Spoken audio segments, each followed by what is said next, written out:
Hey there, welcome to the Alliance. I'm Flippin' Buoyancy. This video is going to cover 3 things that you should be doing as an Alliance member, and really just generally as a player in Last War. The first thing is you want to make sure you're always plundering trucks from other war zones and not from our war zone. At the beginning of every day, you're going to have up to 4 trucks you can plunder. This icon on the left-hand edge of the screen here allows you to do that. If we click here in the upper left, you will notice a checkbox. By default, this box is unchecked in Last War. You want to make sure this is always checked. By having it checked, it filters out trucks from our war zone, only leaving you with options from other war zones to plunder. There's really no upside for you for plundering trucks from our war zone, but there are many downsides. One of those downsides is that we will periodically participate in a war zone duel with a different war zone. If you've been plundering trucks from our war zone, that just weakens our hand. It lessens our ability to win that duel, which lessens your likelihood of getting cool rewards from it. Another big downside is that there is a non-aggression pact within our war zone. If you end up plundering trucks from the wrong alliance, your base may be quickly destroyed, which is going to lose a lot of progress for you. In summary, make sure this little checkbox is checked as it is here. Topic number 2 is very similar. You also want to make sure you're only plundering secret tasks from other war zones.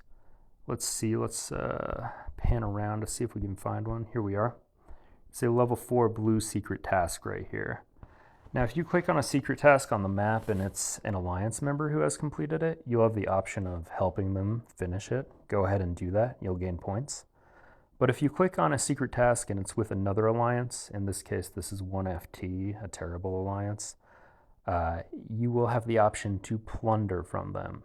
Do not do that. It has the exact same downsides as I mentioned for the trucks. How can you plunder secret tasks from other war zones, you might be wondering?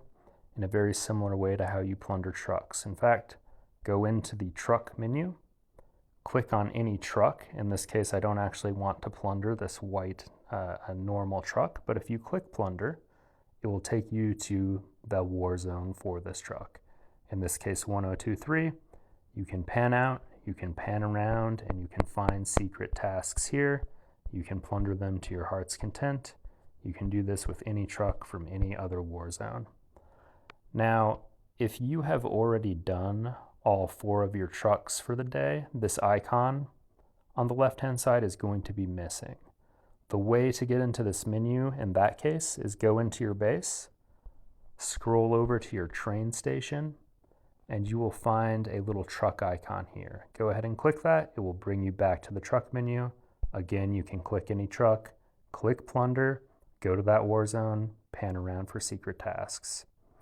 If you're lucky, Alliance members will also periodically pan around, find secret tasks in other war zones, and post them into Alliance chat. You can also click to plunder them from there. Topic number 3 is going to be about versus. Every week we're going to be in a versus against another alliance. Right now it appears we're in day 3 of this versus. On day 6, we will enter an enemy buster phase, which means we can teleport to their war zone to crush their bases, and they can do the same to our war zone. For this phase, you absolutely have to have a shield, at least for the time you're going to be inactive, whether that be sleeping or you're just busy with real life. But realistically, for many Alliance members, you might want to just be shielded all day long. The way to get a shield is to go into your Alliance icon in the lower right, your Alliance menu here, and go to Alliance Store.